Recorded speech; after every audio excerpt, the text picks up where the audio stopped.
યોજનાનો દરેક ગામડામાં લાભ મળે। જ્યારે 2/9 ના રોજ પરિપત્ર પંચાયત ગ્રામ ગૃહ નિર્માણ અને ગ્રામ વિકાસ વિભાગ તરફથી આવેલું હતું।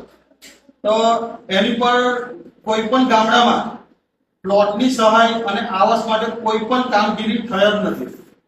જ્યારે તાલુકા લેન્ડ કમિટી ઘોર નિંદ્રામાં હોય એમ લાગે છે।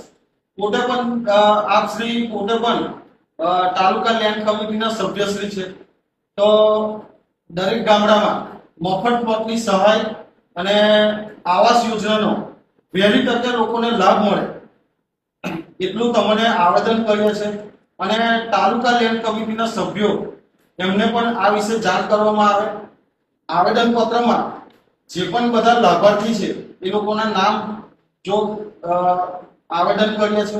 આગળના દિવસોમાં પંચાયતમાં મફત પ્લોટની યોજના માટેના ફોર્મ ભરીને આપશે તો એનો અભિપ્રાય આપ તાલુકા લેન્ડ કમિટીના સભ્યશ્રી હોવાથી તો એનો સારો અભિપ્રાય આપીને લોકોને મફત પ્લોટની યોજનાનો લાભ મળે અને આવાસ યોજનાનો લાભ મળે, બસ એટલો જ આપણે આવેદન કરીએ છીએ। તો વહેલી તકે આની પર ધ્યાન દોરાવવામાં આવે।